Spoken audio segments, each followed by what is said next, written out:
فلافل ساقعة تغمسها في صوص الشوكولاتة وانسى الدنيا. رحت لبلبن فرع محطة الرمل عشان اشوف عنده ايه الجديد. بصيت في المنيو بتاعه اللي كان عنده كاساتات ورزات وايس كريمات واشطوطات واشطوزات وامهات علي وكشريهات بكل انواعها. اخترت الفلافل واللي قالوا لي عليها بتتعمل من ايس كريم الفانيليا او الفستق، بتتغطس في صوص الشوكولاتة البيضاء وتطلع على بسكوت اللوتس اللي متكسر ويتحط عليها رشة سمسم من فوق. طلبت الاوردر بتاعي ورحت على اقرب كافيه علشان اقول لكم رايي فيه بكل صراحه. الاوردر بيطلع عباره عن 3 فلافلات او طعميات كبار ومعاهم علبه صوص شوكولاته، كانوا بسعر 40 جنيه للفانيليا. منظرها من بعيد كده لوهله تحسسك ان هي فلافل بجد. اخدت واحده من الفلافل وقلت هجربها مرتين، مره بصوص الشوكولاته ومره من غير.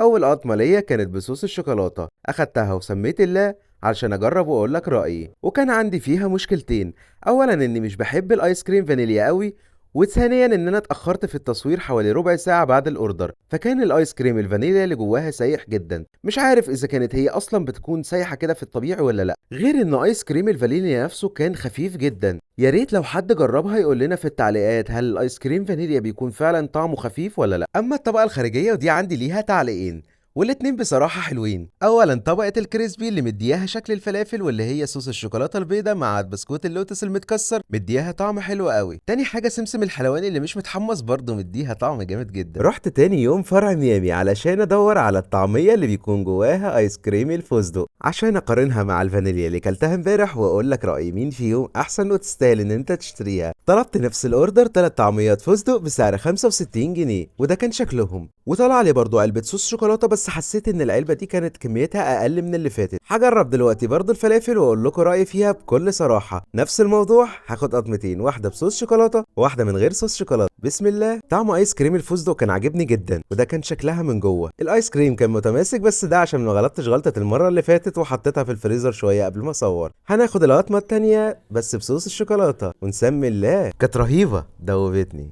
من الاخر لو حطيت له فلافل يبقى فلافل ايس كريم فستق مع صوص شوكولاته وانسى الدنيا. نقطه بصراحه تتحسب لبلبن ان هو كواليتي كنترول عنده عالي جدا، ان بيطلع نفس حجم الفلافليه في كل الفروع بنفس الشكل بالظبط، ودي حاجة عجبتني جدا. اللي بتمنى كل المطاعم والبراندات المصرية تتبع نفس الطريقة. في النهاية لو المحتوى عجبك وعايز تشوف فيديوهات تانية من هذا القبيل لتقييم المطاعم بكل صراحة، يبقى تعمل لايك حلو وفولو تمام، ومستنيكم في فيديوهات جديدة. سلام.